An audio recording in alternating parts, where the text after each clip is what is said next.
todos. Bueno, lo primero de todo, agradecer la asistencia, la capacidad de convocatoria de la UNIR que da patente esta mañana con la sala a rebosar. Agradeceros a todos vuestra presencia aquí. Agradecer, por supuesto, a la Universidad Internacional de La Rioja su amable invitación para participar en este acto. Agradecer también a los ponentes que nos dediquen un rato para contarnos sus proyectos de emprendimiento. Y bueno, como sabéis todos, en lo que consiste este acto es en presentar el proyecto que la Universidad Internacional de La Rioja va a poner en marcha, UNIR Emprende, en el que va a dedicar 2 millones de euros a apoyar la puesta en marcha y la creación de proyectos empresariales de base tecnológica, cultural y educativa, ¿no? Pero como preámbulo a esa presentación, que tendremos ocasión de contemplar luego y de explicaros los detalles con más profundidad, bueno, nos han invitado a participar aquí, compartir un poco experiencias con vosotros, con una serie de emprendedores a los que yo siempre admiro por su valor y por el riesgo que ponen en su actividad día a día y por la apuesta que hacen y la fe que tienen en sus proyectos, ¿no?, ante las adversidades. Y si queréis, sin más preámbulos, voy a ir presentándoos a los empresarios que tenemos en esta mesa con nosotros y que van a compartir con nosotros sus experiencias, y vamos a ver un poco entre todos si en este país podemos hacer de la necesidad virtud y responder a esta pregunta que nos plantea de si España es posible que se convierta en una nación startup, ¿no? Bueno, si queréis, por aquí había comentarios, ¿no?, de la juventud de Javier. Si queréis, vamos a empezar por mi derecha, con Javier Agüera, que es el CTO y cofundador de Gixphone, que es la única marca española de teléfonos móviles. Si queréis, explícanos un poco en qué consiste vuestro proyecto, cómo lo habéis puesto en marcha y cuáles son vuestras claves, y vamos empezando el debate. Vale, bueno, yo soy Javier Agüera. Antes de nada, muchas gracias a la universidad por invitarnos y sobre todo por darnos la oportunidad de compartir con vosotros este momento, ¿no? Bueno, ya me han presentado, soy Javier Agüera, tengo 20 años. En mi vida normal estudio en ICAI, Ingeniería de Telecomunicación, y tengo amigos y novia, estas cosas que tiene la gente de mi edad. Y en mi otra vida de emprendedor, bueno, llevo Gixphone desde hace 3 años y medio. Gixphone es la única marca española de teléfonos móviles, hacemos estos cacharritos. Y bueno, pues es un proyecto apasionante porque ya es raro una startup en España, y una startup que hace hardware, que hace dispositivos que se tocan, pues es más raro aún. Pero bueno, ahí estamos y aguantando el tirón de la crisis, que no es fácil. Y bueno, aparte de este proyecto, que es muy interesante por esta componente, ¿no?, que tiene de hardware y de dispositivos físicos, también soy asesor de Neelie Kroes, la vicepresidenta de la Comisión Europea, en temas de agenda digital, y bueno, llevo la selección de emprendedores de mi universidad. Así que estoy también en contacto con el mundo universitario, y me hace especial ilusión que las propias universidades saquen iniciativas que favorezcan el emprendimiento. Yo, si te parece, Javier, me gustaría hacerte alguna de las preguntas que solemos hacer en las entrevistas y en los reportajes que publicamos en mi suplemento, y aprovecho para presentarme brevemente, porque los protagonistas son ellos. He ido directamente a presentarles, pero bueno, porque sepáis quién soy Quique Rodríguez, soy jefe de sección de Emprendedores y Empleo, que es un suplemento que cambió de nombre en febrero. Tradicionalmente, durante nuestros 12 años de existencia, se había llamado Expansión y Empleo. Es un suplemento sobre temas de mercado laboral, empleo, recursos humanos y formación, en general capital humano y desarrollo profesional, que sale todos los sábados publicados en las páginas centrales de Expansión y los domingos en el suplemento económico del Mundo. Y en febrero, un poco en la línea del tema de debate de hoy y viendo la situación, el panorama laboral español y la apuesta que pensamos debe hacerse por el autoempleo y por el fabricarte tu propio empleo y por poner en marcha nuevos proyectos empresariales, decidimos incluso cambiar nuestra marca a Emprendedores y Empleo. La temática general sigue siendo el mundo del empleo, pero estamos poniendo un foco especial en las aventuras y en las experiencias de esta gente a la que yo siempre he tenido tanta admiración, ¿no? De hecho, este pequeño paréntesis, a mí me gusta un poco poner en situación, ¿no?, poner un poco en tamaño, y que nos cuentes cuándo empezasteis con la empresa, cómo surgió la idea, y a día de hoy cuál es el recorrido que habéis hecho y cuál es vuestra actividad, ¿no? Por países, cuáles son las claves de vuestro negocio, qué nivel de facturación tenéis actualmente, cuánto empleo habéis creado, en qué países estáis fabricando, en qué países estáis vendiendo, hacer un poco el dibujo del proyecto. Tampoco quiero soltar el rollo de mi empresa, ¿no? Pero bueno, nacimos en 2009. Yo creo que es interesante conocer un poco a la única marca española hasta el momento de teléfonos móviles, ¿no? Nacimos a principios de 2009 y bueno, realmente nacimos casi por casualidad. Conocí yo a mi socio porque yo estaba saliendo de otra startup en la que estaba antes de Geeksphone y nos conocimos por internet. Resultó que vivíamos a 100 metros. Nos reunimos, mi socio es bastante mayor que yo, de hecho me dobla en edad. Y bueno, pues nos conocimos y vimos que había una oportunidad, que era un sistema operativo de Google para móviles, que es Android, que ahora está en todas partes, pero en ese momento era muy incipiente y no había teléfonos Android. Dijimos, bueno, la idea original era montar una tienda estilo de Phone House, especialistas en Android. Y nos pusimos a ello, pero bueno, vimos que no había teléfonos Android, entonces alguien tenía que hacer teléfonos Android. Y entonces, bueno, pues cambiamos el enfoque de la empresa a lo largo de unos meses a ser una marca de teléfonos Android. Y fuimos los primeros en Europa en hacerlo, al final, después de varios meses de esfuerzo. Yo aproveché, mi socio viene de otro mundo distinto, él viene del mundo de la música, él es músico profesional. De hecho, en vez de empezar en un garaje, empezamos en su estudio, y que es bastante curioso. Y bueno, pues es una historia bonita porque los dos, yo había estado con otras dos empresitas más pequeñas, pero no tenía tanto conocimiento empresarial, y él pues tampoco, había tenido una cosilla por ahí, pero tampoco. Entonces fuimos aprendiendo sobre la marcha, tanto de la industria de la telefonía móvil como de montar una empresa. Entonces, bueno, pues eso fue un poco la parte bonita.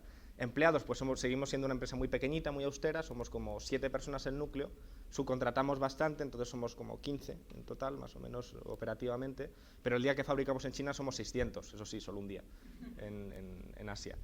Y bueno, pues estamos ahora en España, pero buscamos expandirnos a mercados menos saturados, como la América Latina, Brasil en concreto, y bueno, Costa Rica, Panamá y el norte de África, que son los mercados más interesantes ahora para los smartphones. En ese proceso, y así vamos llegando un poco al asunto que nos ocupa hoy, sobre las condiciones del emprendimiento en España y qué necesitamos para convertirnos en una nación startup, ¿no? En ese proceso de 2009 para acá, para ti, ¿cuáles han sido los principales obstáculos que habéis tenido que vencer y por lo tanto, cuáles crees que son un poco las claves para que los proyectos empresariales innovadores, pero quizá con una mayor incertidumbre, con un mayor riesgo y con una menor seguridad para los inversores, lleguen al final a buen puerto? Pues, a ver, obstáculos ha habido muchísimos, porque obviamente estamos en una industria que estamos luchando contra gigantes que facturan muchísimos millones, miles de millones, y competitivamente no es fácil, ¿no? Pero realmente la mayor traba y la que más frustración nos da es el tema de la financiación. No tanto capital riesgo, que entendemos que en España pues no hay cultura de eso y bueno, pues tardará tiempo, sino financiación de los propios bancos, porque nuestro proyecto en concreto es un proyecto que necesita bueno, pues los flujos de caja que suben y bajan mucho, porque no se fabrica un teléfono al día, se fabrican muchísimos, y para que sea rentable la fabricación pues hay que fabricar igual 5.000 en un día. Entonces, teniendo pedidos en firme de clientes reconocidos y yendo al banco con el pedido en firme y la orden de pedido a fábrica firmada, los dos firmados, no te dan dinero sin un aval del 100% prácticamente. Entonces hemos sufrido mucho porque hemos tenido que decir no a muchas oportunidades muy buenas por falta de liquidez en ese sentido y falta de acceso a financiación. Entonces, bueno, esa es una de las principales trabas. Luego, bueno, burocráticas, pues sí hay muchas, pero se salvan porque eres emprendedor y estás acostumbrado a obstáculos. Entonces, bueno, pues dicen, temas burocráticos, pues sí, pues no es fácil en España, hay otros sitios que es más fácil, pero bueno, es todo salvable, ¿no? Entonces, el mayor reto ha sido la financiación, tal vez. Cuando normalmente los emprendedores soléis hablar de estos obstáculos, ya pasando un poco al plano general por tu experiencia y por muchos otros emprendedores y proyectos que soléis compartir experiencias, ¿tú qué crees que sería necesario en España para crear realmente ese caldo de cultivo que fomentara con facilidad, con fluidez, el riesgo y la puesta en marcha de nuevos proyectos? ¿Crees que es más un tema de desarrollo de esa cultura inversora? ¿Es más un tema cultural, educativo, en el que hay que empezar a trabajar a medio o largo plazo a nivel social más general? ¿O ¿Dónde crees tú que está más la clave? El problema no es que sean puntos concretos, es que son muchos puntos, y no solo desarrollar esos puntos, el ecosistema de inversores, el sistema educativo a nivel cultural, sino que estos puntos tienen que funcionar en consonancia. O sea, el caso de Israel, que es uno de los casos mejores que hay, ellos tienen pues, el mayor número de premios Nobel per cápita porque tienen unas universidades maravillosas, tienen un gobierno que facilita, tienen un ecosistema inversor muy bueno, tienen que buscarse la vida porque casi no tienen ni agua en el país y tienen que salir afuera, pero la gracia no es que trabajen en esos puntos, la gracia es que todo funciona a la vez, ¿no? Entonces, todo está ligado, el gobierno trabaja en consonancia con las universidades responden al mercado laboral muy rápidamente, entonces va todo al mismo paso. Pero yo creo que el mayor reto que tenemos en España no es tanto de mejorar estos puntos concretos, sino es la proactividad. El problema es que la gente no es proactiva y no es proactiva. Ser emprendedor es consecuencia directa de ser proactivo y saberte buscar las cosas por ti mismo. Nosotros hemos contratado ingenieros recién salidos de la universidad o ya con experiencia, ingenieros buenísimos, brillantes, fantásticos, mejores probablemente que los de Silicon Valley, pero el problema es que tienes que estar diciendo, pues ahora haz esto, y ahora haz esto, y ahora haz esto. La gente no es proactiva y yo creo que esa cultura de buscarte las cosas por ti mismo es lo que tiene que venir primero y luego ya el resto pues es consecuencia de eso directa. Entonces, creo que ese es el reto mayor. Quizá hay una tarea más de fondo, ¿no? A medio largo plazo y más es un tema cultural, tiempo, ¿no? También. Educativa y también de mensaje en público, ¿no? De hacer didáctica sobre el emprendimiento, ¿no? Bueno, vamos a seguir, luego tendremos oportunidad de intercambiar impresiones y de que también los asistentes puedan plantear sus cuestiones a los invitados. Me voy al otro extremo. Miguel Arias, que es cofundador de Imaste, que es una firma, una startup también española, ya lleváis unos cuantos años. En su día eran muy jovencitos también, como Javier, yo creo casi cuando les conocimos allí en el periódico. Era una startup, ahora es uno de los proyectos yo creo más consolidados del sector en España. Y se dedican fundamentalmente a la organización de ferias virtuales, con lo cual es una empresa también de fuerte base tecnológica e innovadora. Y bueno, te invito como Javier a que nos expliques un poco mejor en profundidad vuestro proyecto, cuándo nacisteis y el camino que habéis hecho hasta ahora, ¿no? Nosotros empezamos en 2003, cuando esto de emprender no era nada cool, o sea, ahora nos invitan a charlar. En 2003 nadie invitaba a nadie a dar ninguna charla de emprendimiento, ¿no? Éramos los locos.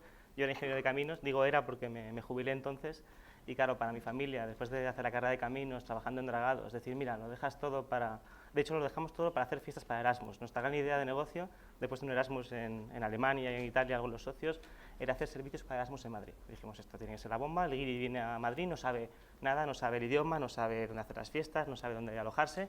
Somos el hub que lleva el Erasmus de fiesta. Al final lo que hicimos era hacer unos fiestones míticos con suecas cada miércoles.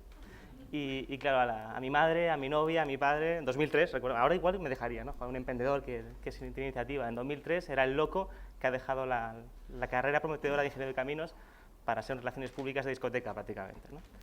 Y esa idea de negocio salió mal, con lo cual mi primer mensaje es que la idea de negocio no importa tanto, importa lanzarse. Nos lanzamos con esa idea descabellada y de ahí pues evolucionamos a hacer foros de empleo en la universidad, presenciales. Teníamos contactos en la universidad y dijimos, bueno, esto no funciona, la fiesta de Erasmus no da dinero, no es escalable, no es recurrente, cosas que nunca habíamos oído. Yo oigo a Javier hablar de cash flows, yo con 20 años el cash flow no era una palabra que yo tuviera en mi acervo lingüístico, yo tenía la litrona, ¿no? Será otro mundo muy distinto, ¿no? Entonces, me impacta ver a gente de 20 años con esa capacidad de, cuando tenga 34 como yo, no sé dónde va a estar Javier ya, pero estoy un poco asustado. Pues ese es el cambio que tiene que ocurrir en España, ¿no? Gente que hable de estas cosas con normalidad. En caminos, hablar de la empresa era casi como feo, ¿no? Había que hablar de estructuras, de hormigón, nunca hablar de cómo vas a aplicar tus conocimientos después en la empresa privada. Así que después de las fiestas nos lanzamos a hacer foros de empleo en la universidad. Eso funcionó mucho mejor, era el momento del boom del empleo en España, 2004 a 2007-2008. Así que crecimos un montón haciendo foros de empleo en toda España, cada vez más empresas venían a contactarnos para llegar a la universidad. Y en 2008 tampoco vimos venir la crisis, como Zapatero, no la vimos venir, y nos dimos un tortazo muy serio, porque justo en verano de 2008 se acabó el empleo en España, ¿no? Empleo y España han sido incompatibles desde 2008 hasta ahora, con lo cual bajamos de facturación de ser 30 personas a 12 en menos de un año, de facturar más de 2 millones a facturar menos de 1, todo en un proceso de reconversión fortísima, y con suerte, porque la suerte es un componente clave del emprendimiento, yo creo. Con mucha suerte habíamos empezado un año antes a ver cómo cambiar el modelo de negocio, cómo hacer las ferias presenciales en Internet, cómo llevar la interacción entre personas que ocurre en un evento, esto que estamos haciendo ahora, también lo que ocurre cuando vas a un stand, esa tarjeta de visita, ves el folleto, ese tipo de cosas, llevarlas a la web. Empezamos en 2007 y cuando se nos cayó el negocio presencial, seguimos creciendo con el negocio virtual. Y la historia ya la voy terminando. En 2012 estábamos en 20 países haciendo ferias virtuales de empleo, de turismo, de emprendimiento, un IFEMA virtual al fin y al cabo, con un equipo de más de 30 personas, y el líder del sector pues, se acercó a nosotros, una empresa de Silicon Valley, una empresa californiana, y dijo que le interesaría pues, expandirse en Europa con nosotros. Así que hace 3 semanas hemos sido adquiridos por On24, que es el líder mundial de webcast, comunicación virtual. Así que ahora somos americanos, aunque tenemos la misma cara que antes, pero tenemos mucho más reporting, mucho más bueno, procesos, ¿no? Porque los americanos, al fin y al cabo, de procesos se entienden bastante. Así que he vivido todo un proceso de due diligence, de compra-venta de una empresa, de lo que significa que tu tesoro pasa a ser parte de otra cosa más grande, pero muy emocionante. Y es importante que en España haya emprendedores con exits, ¿no?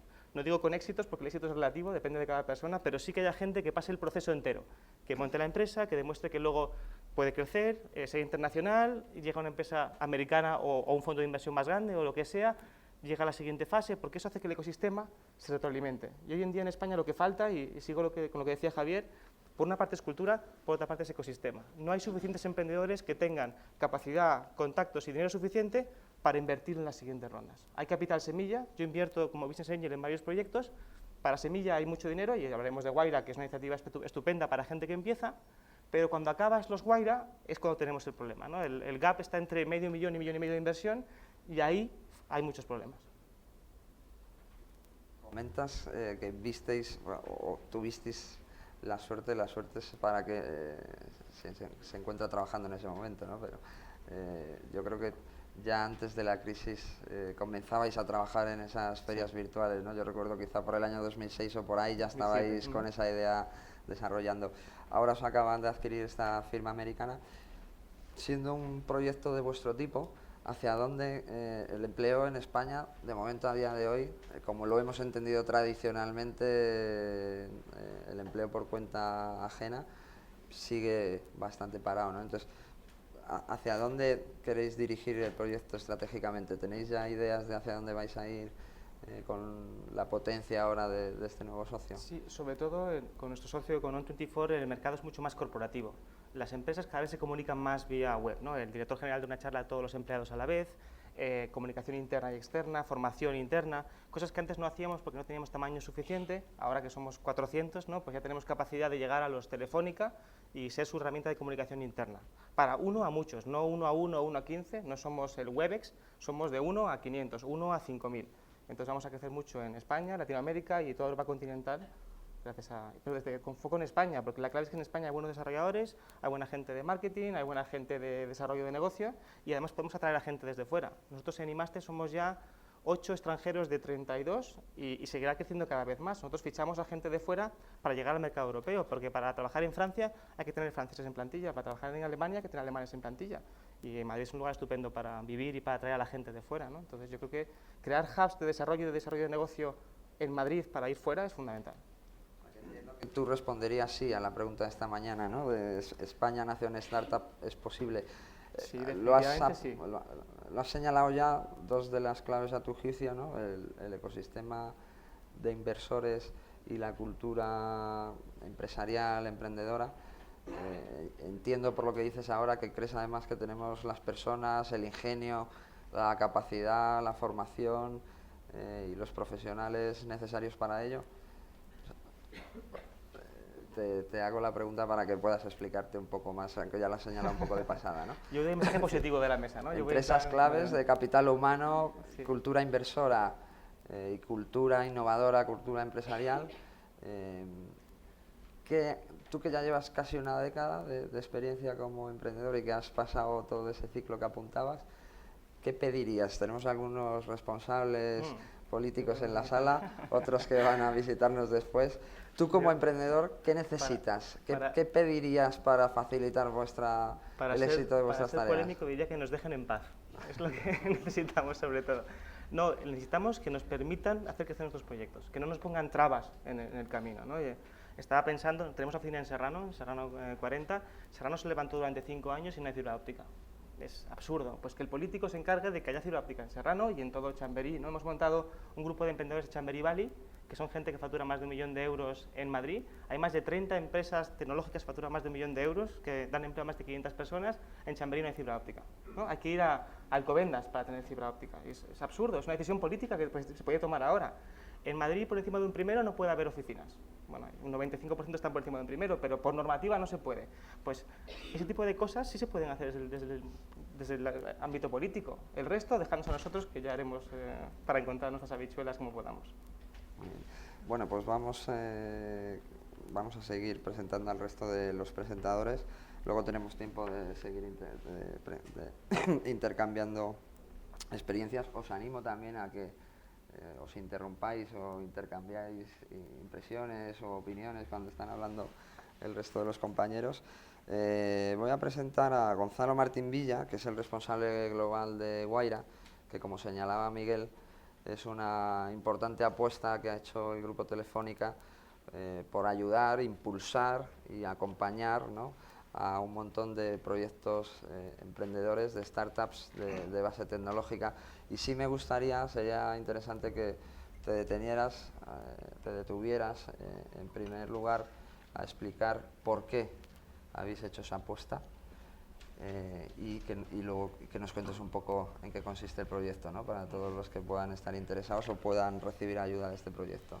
Bueno, en primer lugar, muchísimas gracias a la UNIR por invitarnos a contar la experiencia nuestra. Lo primero que te quería decir es agradecerte que me llames emprendedor, porque claro, yo que llevo 15 años trabajando en Telefónica, que me digan que soy emprendedor está fenomenal. Y es verdad, ¿no?, porque somos de esos emprendedores que no somos emprendedores, sino intraemprendedores, ¿no?, que a veces es un poquito más complicado incluso que los emprendedores, ¿no?, dentro de casas tan grandes como Telefónica, ¿no? Y la pregunta que me haces es la que me hacen siempre. Me dicen, oye, ¿qué demonios hace Telefónica metiéndose en un lío como este, ¿no?, que no tiene nada que ver con su negocio normal, con lo que son las telecomunicaciones, con una telco tradicional, ¿no? Y es verdad, ¿no?, y es lo primero que pensé yo cuando mi jefe me dijo, oye, tienes que hacer esto, ¿no? Nosotros lo que tenemos claro es que el negocio nuestro, el de las telecomunicaciones, ya no tiene los crecimientos que tenía en el pasado, y lo que tenemos que hacer es algo, ¿no?, y es un tema de supervivencia, si quieres, también, ¿no? Y esta gente que tenemos aquí hoy son gente que está desarrollando productos y servicios que son muy novedosos, que son los que vamos a tener que vender a nuestros clientes en el futuro, ¿no? Con lo cual es importantísimo que en este nuevo mundo digital que se mueve a tal velocidad que nosotros estemos en contacto con ellos, ¿no? Nosotros iniciamos la experiencia de Guaira solo hace un año, empezamos en Latinoamérica. Lo que hacemos básicamente es acelerar proyectos de innovación tecnológica como los de Javier o los de Miguel, y lo que hacemos es darles financiación. Empezamos en Latinoamérica, ahora mismo estamos presentes en 11 países, con 12 academias, porque tenemos un espacio físico donde facilitamos a los emprendedores trabajar, y lo que les damos es financiación inicial, que es muy pequeñita, que es de 50.000 euros, que es como para empezar a tirar, porque estamos buscando proyectos muy early stage, como se llama, ¿no?, muy maduros, digamos, y les damos todas aquellas herramientas que son necesarias para que sus proyectos tengan éxito. Lo primero es el espacio físico, que en principio parece, bueno, es un espacio físico y tal, pero es importantísimo, porque es lo primero que da un dolor de cabeza a la gente que tiene que salir de los famosos garajes, o los que no tienen los famosos garajes. Les damos esa pequeña financiación para ir tirando, y durante un periodo de 6 meses, un año, les damos eso, todos los servicios de aceleración, por supuesto mucha tecnología, que es lo nuestro, y luego les damos asesoramiento desde el punto de vista jurídico, contable, de internet, o sea, todo lo que necesiten para que sus proyectos tiren adelante, ¿no? Una de las cosas que decía Miguel, que es importantísimo, es el tema de qué pasa luego, ¿no? Porque lo que estamos viendo es que si miras solo a lo que es el emprendimiento en una etapa concreta, el famoso valle de la muerte que todo el mundo habla, ¿no?, que no tienes financiación y tal, pues al final llega, ¿no? Y si no ves el emprendimiento desde el inicio, quizás desde el momento en las universidades y incluso en los colegios, ¿no?, donde la gente empiece a tener cultura de emprender, tienes que empezar a mirarlo desde ahí, y nos gusta verlo hasta el final, hasta lo que decía Miguel de un exit de los emprendedores que han tenido proyectos exitosos, ¿no?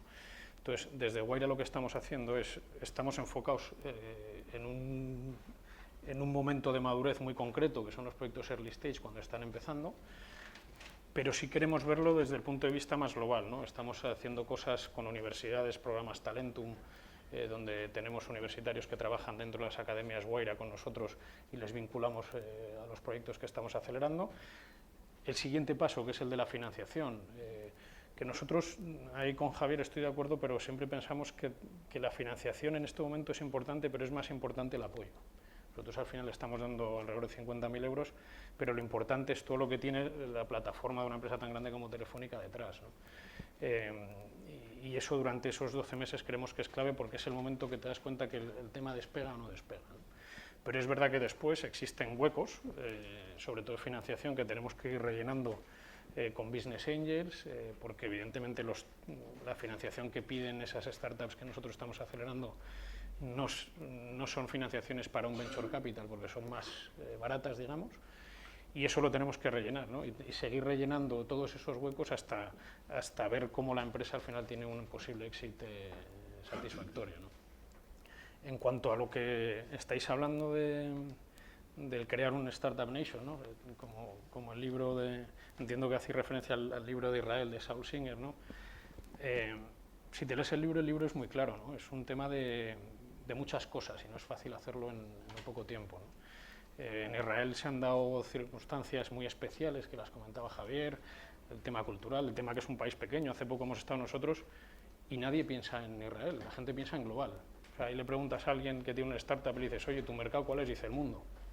Aquí todavía hay gente que dice, ¿cuál es tu mercado? España. Porque ellos directamente es un país tan pequeño, son 7 millones de habitantes, lo que pasa es que creo que es el segundo país que más empresas en el Nasdaq tiene, después de Estados Unidos, con 7 millones de habitantes. Entonces, estos ya nacen con el pensamiento global, ¿no? Eso es una parte de cultura que nosotros yo creo que no tenemos, ¿no? Tienen también el tema del ejército, que es importante, han desarrollado muchísima tecnología militar, mucho ingeniero que luego se ha dedicado a hacer startups, la universidad que decía Javier, todo eso ha hecho que además lleguen muchos fondos de capital riesgo que han mejorado el ecosistema, ¿no? Entonces, es un tema yo creo que de ecosistema, ¿no? Aquí nosotros, las buenas noticias es que nosotros vemos que se puede, ¿no? Nosotros somos un agente más, que lo que queremos hacer es dinamizar todo ese sector. Creo que alrededor nuestro, bueno, vosotros sois mentores de Guaira y estáis ayudándonos con los proyectos de Guaira. Tenemos un acuerdo que firmamos con la UNIR para seguir desarrollando todo ese ecosistema y, vamos, este año hemos recibido 1.000, concreto en España, en los dos sitios que tenemos, Madrid y Barcelona, hemos recibido 1.500 proyectos. A nivel global hemos recibido 12.500. En todo el mundo hemos invertido en 140 ya en capital dentro de cada una de las empresas, con lo cual nosotros lo que vemos es optimismo por todos los lados, ¿no? Cuando nos preguntan si hay crisis, siempre decimos entrar en las academias, ¿no? Yo invito a todo el mundo que vaya a las academias de Guaira porque ahí lo que hay es gente trabajando, gente que piensa que puede cambiar el mundo, gente que está creando empresas nuevas, creando empleo, directo e indirecto, con lo cual nosotros lo que vemos es optimismo, ¿no? Tenemos que seguir trabajando mucho y creando ese ecosistema que arrope a los startups y a los emprendedores, pero nosotros la verdad es que estamos viendo que hay futuro y bueno en esto, ¿no? En relación a esto que dices, no hace mucho leía que había un poco que olvidarse de la crisis, de si estábamos en crisis, que esto no era una crisis, que esto era la situación que íbamos a tener a partir de ahora, que esta era la nueva realidad y la nueva situación, que había que cambiar el chip y que esto ya no se podía seguir hablando de una crisis que se supera en un momento determinado y a partir de ahí se despega, sino que esto era ya la situación nueva que vive España y con la cual a partir de ahora hay que convivir, ¿no?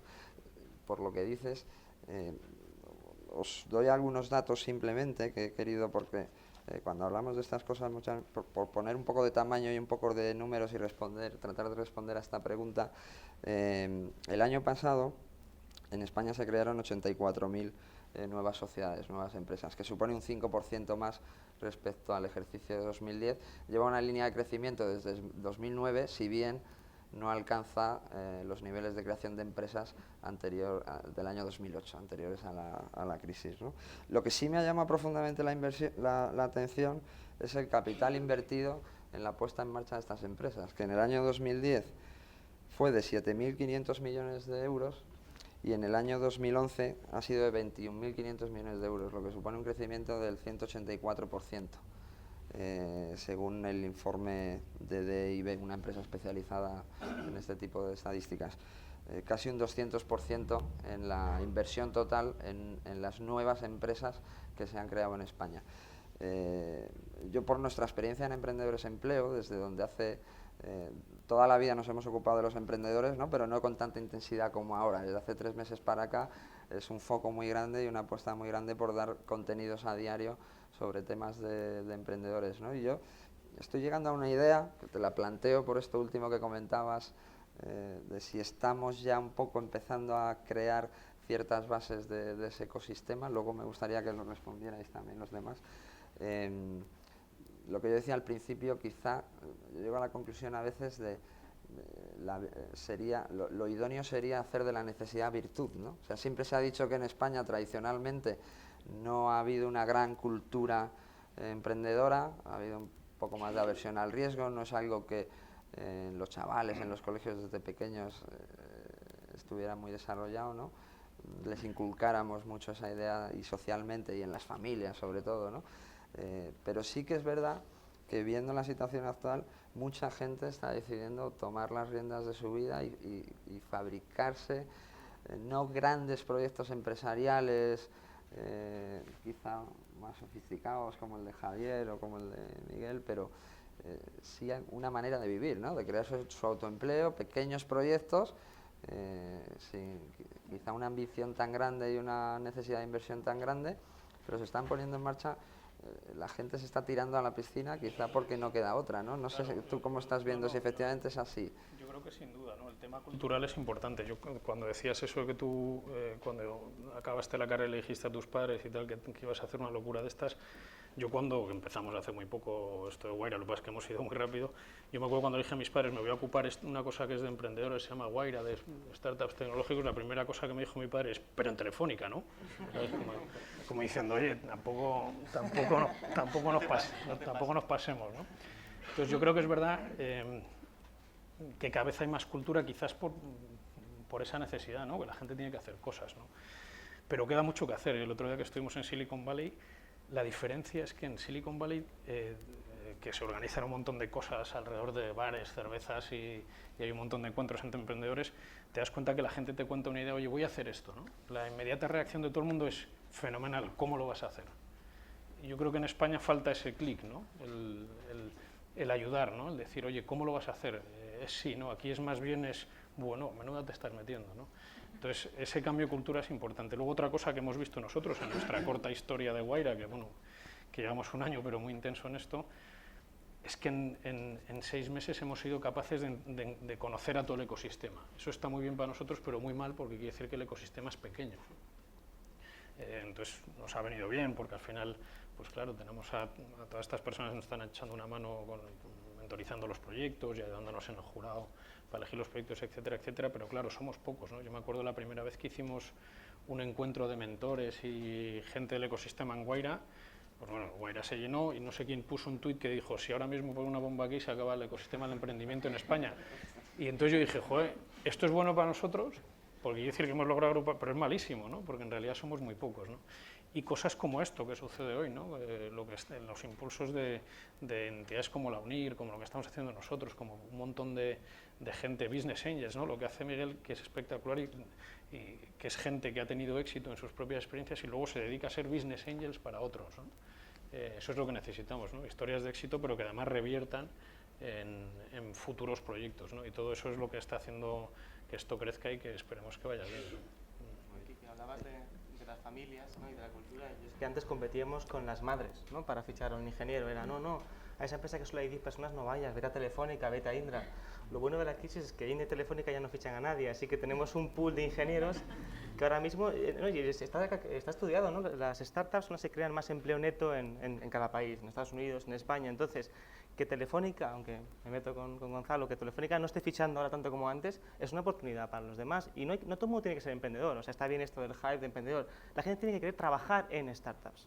O sea, que haya stock options, que haya oportunidades para que uno tenga la idea y la gente se rodee de la persona que tiene la idea. No todo el mundo tiene que tener la gran idea y lanzarse, es que la gente quiera trabajar en empresas pequeñas que tienen más oportunidades que las empresas grandes. Y eso está cambiando, aunque sea por necesidad.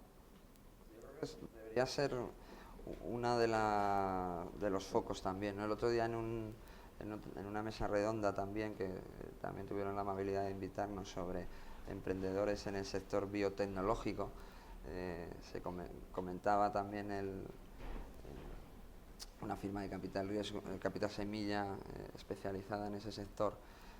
Una de las consecuencias positivas de la crisis también había sido que los jóvenes españoles habían empezado a salir fuera.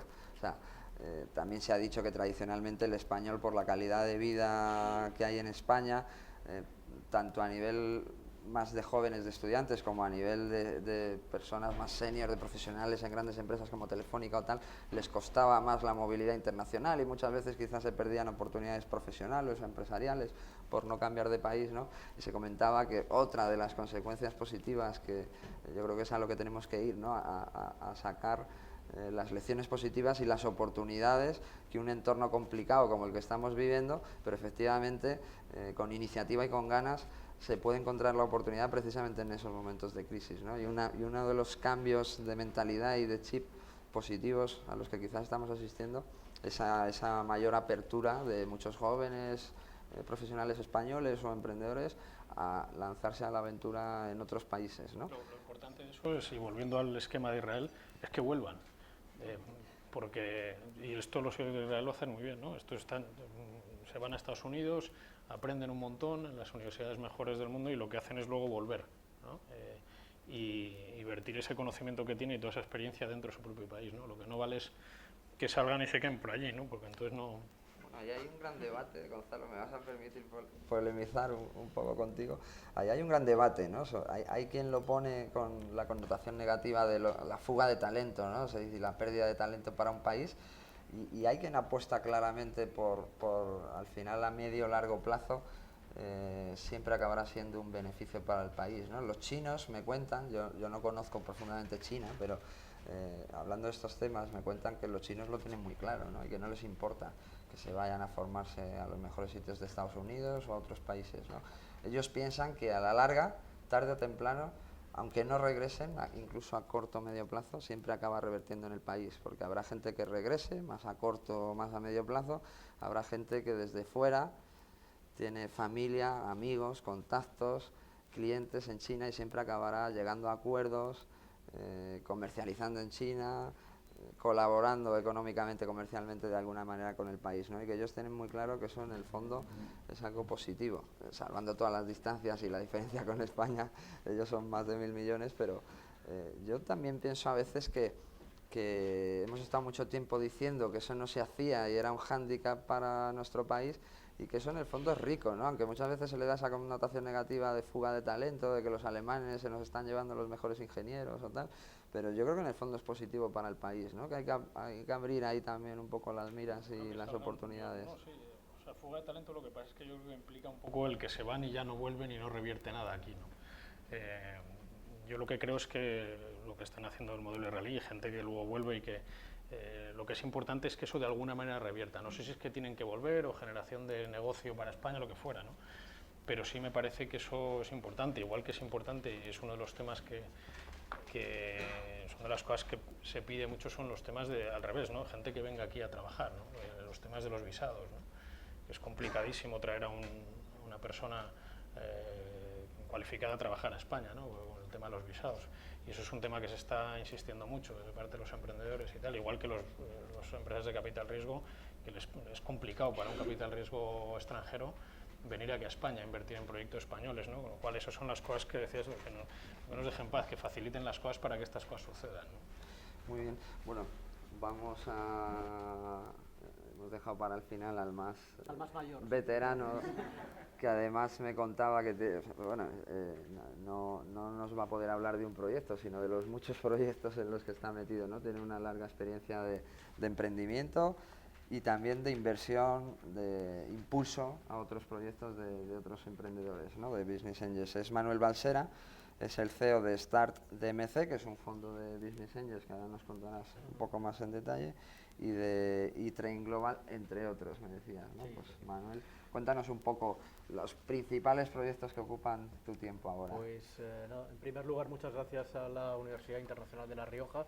Creo que es una iniciativa la que van a emprender digna de elogio en un momento complicado, por presentarme brevemente, evidentemente soy el mayor, se ve por la ausencia de pelo y por algunas otras cuestiones, nada personal.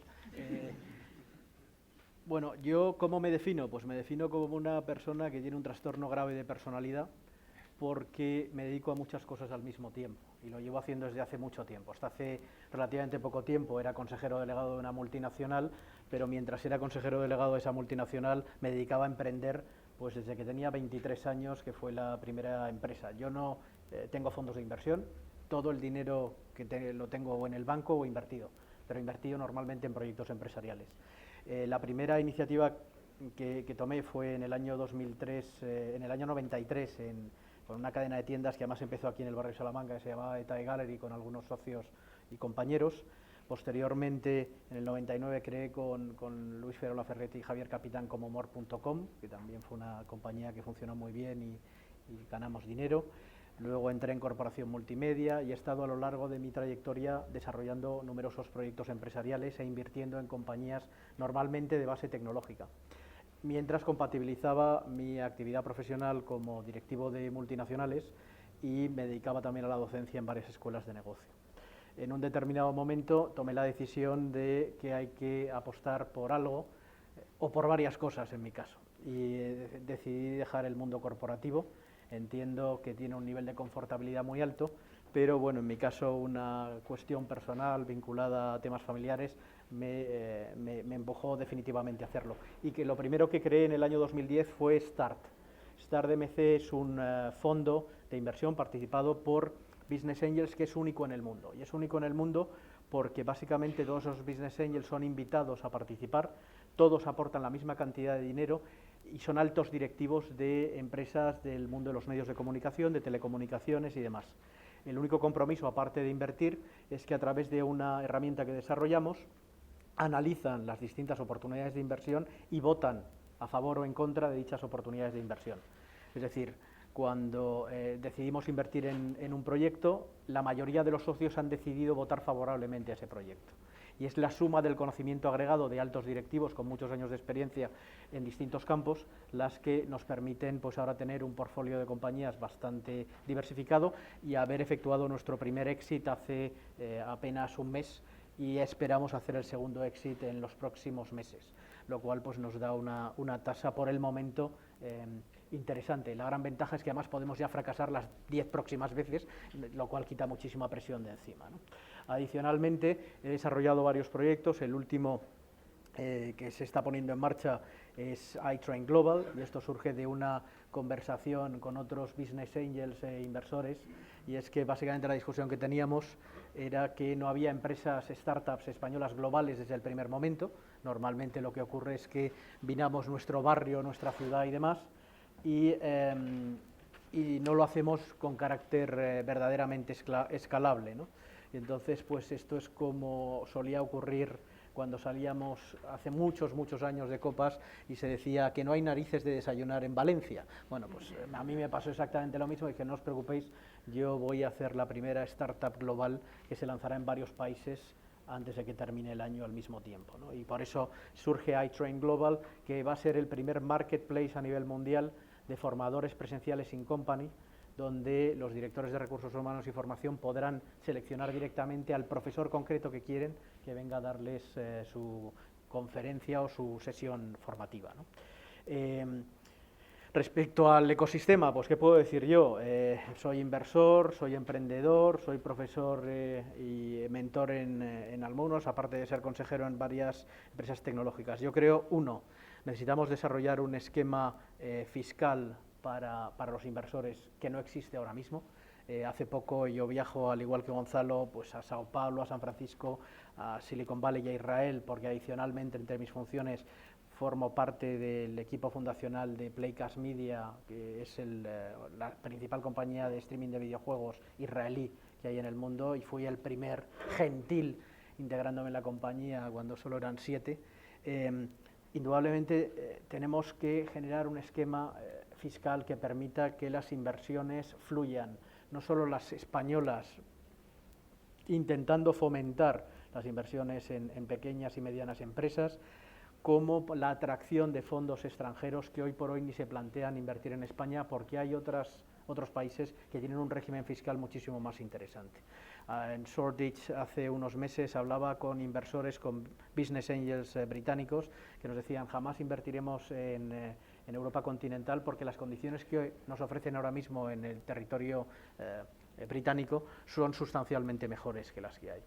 Segundo elemento, yo creo que las administraciones públicas, aparte de flexibilizar y facilitar y no estorbar, como decía alguno de mis compañeros en esta mesa redonda, creo que deben hacer algo en pos de generar ese segundo tramo que en España nos está tanto consiguiendo desarrollar, ese tramo que citaban entre los 500.000 y el 1,5 millones. Y en ese sentido creo que es muy importante que se empiecen a generar muchos más estructuras de coinversión público-privada precisamente para ese tramo. Creo que es imprescindible porque desgraciadamente los Silicon Boys no van a venir a Madrid ni a Barcelona. Sí van a estar en Sao Paulo, sí están en Londres, pero no se les espera a corto plazo y el esquema todavía inversor es muy reducido. Hay un tercer aspecto, y lo han citado, que es el tema universitario. Si no buscamos la excelencia universitaria, es imposible desarrollar iniciativas como las que se plantean en Haifa, o en San Francisco, o en Boston y demás. Si no buscamos la excelencia universitaria, es imposible desarrollar un esquema que permita que la universidad sea uno de los verdaderos centros generadores de desempeño en el ámbito empresarial. Y me gustaría terminar solo, y así podemos establecer el debate. Tenemos que cuidar mucho el concepto emprendedor. El emprendedor es una actitud, pero lo que son estos dos señores y yo mismo somos empresarios, no somos emprendedores. Emprendedor es el que inicia algo que posteriormente, en un corto espacio de tiempo, se convierte en una empresa. Quizá el problema que hemos tenido en este país es que la percepción que se ha tenido tradicionalmente del empresario ha estado francamente vilipendiada. Y lo que tenemos que tener claro es que los empresarios son los que al final contribuyen a que la sociedad, los servicios públicos y los desarrollos públicos funcionen. Y cuando tengamos un mayor sentimiento de orgullo respecto a muchos de los empresarios que tenemos en este país, es probable que sí podamos desarrollar ese caldo de cultivo a nivel emprendedor que nos permita que mucha gente que inicie cosas termine convirtiéndose en empresarios. Y bueno, he dado aquí un speech, es la edad, no es nada más que la edad. Te lo agradecemos. Relativo a esto último que decías, y os voy invitando al público asistente a que vamos a ir entrando en el tiempo de preguntas antes de finalizar el acto. Todos aquellos que queráis hacer llegar una pregunta o una inquietud con cualquiera de los invitados, podéis ir haciéndonosla llegar. Levantáis la mano, desde aquí más o menos os vemos a todos y podemos ir entrando ya en el tiempo de debate y de preguntas, pero relativo a esto último que decías, yo creo que es muy interesante. A mí me da la sensación a veces de que ahora por este incipiente intento de ir creando ese ecosistema emprendedor, como comentábamos antes, paradójicamente ahí tiene buena prensa, como suele decirse, la figura del emprendedor y mala prensa la figura del empresario, ¿no? Cuando al final el empresario es el continuador del emprendedor una vez asentado y es el que genera riqueza, el que genera empleo y el que ya desarrolla un proyecto que en su día fue emprendedor pero que se convierte en sostenible en el tiempo, ¿no?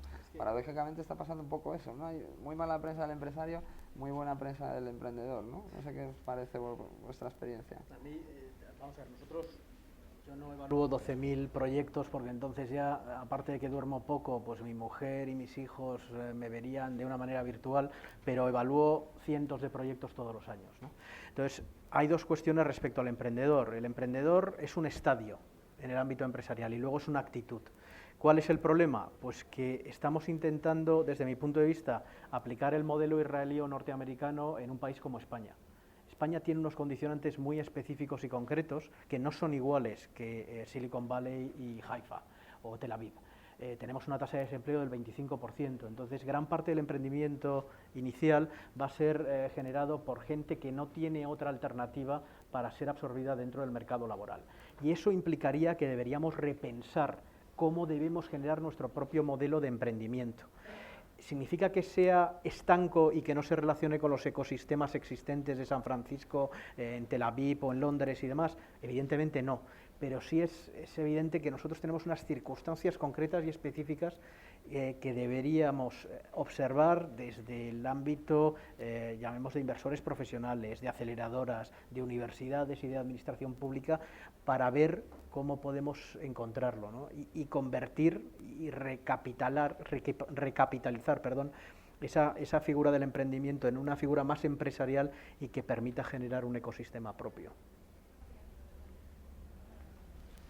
Pues nada, os animo a que le... Aurelio. A mí me gustaría hacer una pregunta, ya que estamos en una universidad.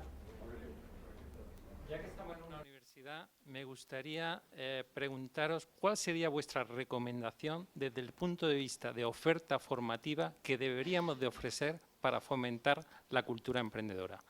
¿Podemos realizar grados, máster, cursos específicos? ¿Cuáles son las carencias que veis más importantes en los emprendedores desde el punto de vista de la formación? Elementos concretos, ¿no? Pues igual desde el punto de vista técnico, pues hay conocimientos, tal, pero yo creo que... ¿Qué ibas a decir? ¿Qué ibas a decir, por Dios? No, a ver, al margen de que, bueno, pues hay campos pues, concretos, ¿sabes? Porque hay una cosa que falta, y falta, pero para los ingenieros y falta para los que estudian historia del arte, y es que muchas veces el conocimiento que se da desde la universidad y desde el colegio es un conocimiento que está en bruto, es decir, dices, bueno, matemáticas, pues aquí están las matemáticas, historia, aquí está la historia, tecnología, aquí está la tecnología, pero la gente no se da cuenta o no se transmite de algún modo que la tecnología tiene que ver mucho con la historia y la historia tiene que ver muchísimo con la tecnología. Entonces, asignaturas distintas tienen que estar en relación unas con otras y estar mucho más ligadas y coherentes para que el estudiante, bueno, pues tenga una mejor comprensión y sea capaz de asimilar todos los conocimientos bien, porque muchas veces lo que pasa es que estudias como cosas muy distintas y lo que pasa es que las estudias sí, en mucha profundidad y muy bien, pero se te olvidan y no entiendes la utilidad en el momento. Luego igual le sacas utilidad dentro de 5 años. Pero ese es el mayor problema, ¿no? Que estamos dando conocimiento en bruto sin que sea coherente entre sí. Luego, bueno, pues más allá, pues dices, bueno, pues el futuro va a ser la programación en Python. Bueno, pues sí, vale, pues a tus ingenieros de software pues les enseñas Python. Pero más allá de eso yo creo que hay un problema ahí en ese sentido. Pero no sé vosotros cómo lo veis. Teoría. Sí. Y la teoría del emprendimiento no tiene ningún sentido. Entonces, tener 12 sesiones de cómo hacer un buen plan de negocio, ¿no? El apartado 1, el índice. Primero el índice, luego el apartado 2 es la biografía del equipo. Eso es absurdo. Se aprende mucho más en 12 meses en Guaira que en 5 años de carrera. O sea, que la gente monte proyectos, que haya mentores, que dé una visión real. O sea, la manera de enseñar emprendimiento es montando proyectos, no enseñando cómo montar los proyectos. Eso es fundamental. ¿Crees que debe ser algo transversal, que afecte a todo tipo de titulaciones? Que sea, sí, que afecte a varios tipos de titulaciones, en línea con lo que he comentado yo un poco antes de la proactividad, ¿no? Al final lo que hay que hacer es gente que sepa coger todos esos conocimientos y ponerlos en práctica. Ya sea en una gran empresa o en su propia empresa. No queremos crear una sociedad de emprendedores, queremos crear una sociedad de médicos, no lo sé, de profesores, incluso abogados, de todo, de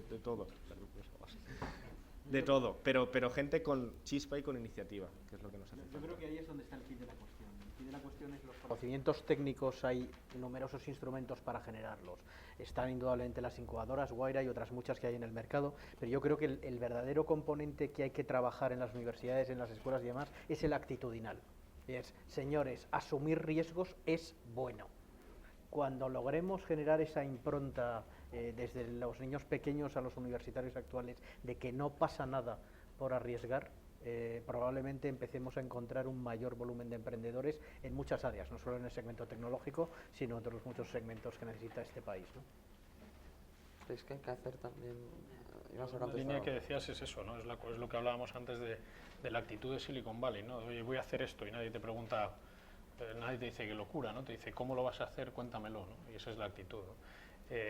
Nosotros en Guaira, o sea, y este tema de los conocimientos teóricos y no prácticos, muchas veces en el filtrado de proyectos, muchas veces nos encontramos, por ejemplo, técnicos que tienen grandes proyectos tecnológicos, ¿no? Y les preguntamos, oye, ¿cómo vas a sacar dinero de esto? Y, no sé, pero el proyecto es bueno, ¿no?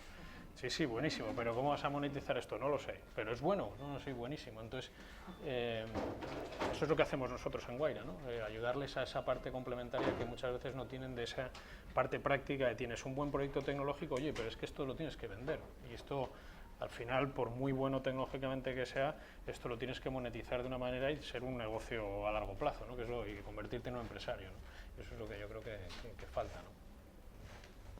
¿Alguna pregunta más?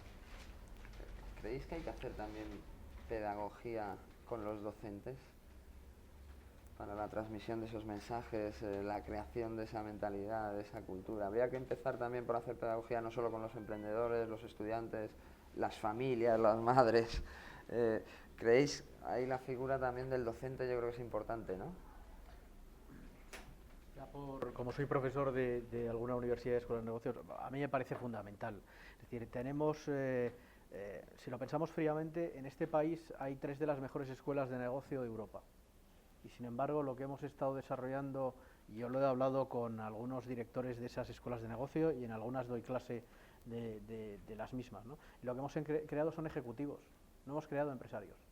Hemos logrado tener el mejor ecosistema formativo que existe ahora mismo en administración de empresas, no tanto a nivel universitario, donde tenemos un largo camino que recorrer, pero precisamente en el ámbito de gestión empresarial tenemos escuelas que pueden rivalizar con absoluta tranquilidad con cualquier otra escuela de Europa y, por supuesto, con las de Estados Unidos. Y, sin embargo, una vez más, yo creo que fruto de ese componente actitudinal, lo que se ve por parte de los profesores es intentar generar grandes técnicos dentro de estructuras corporativas, pero poca ambición y desarrollo, ¿no? Y yo creo que ese indudablemente implica un cambio por parte de los docentes, que normalmente, aparte que sean doctores, pues debería estar bien que hubieran salido a la calle y hubieran, iba a decir una palabra que no quiero utilizar, pero que hubieran palpado de una manera clara y evidente la realidad del ámbito empresarial.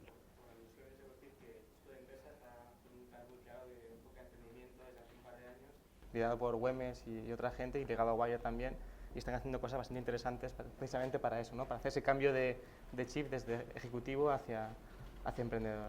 Yo, hablando de actitud, quería hacer un último comentario.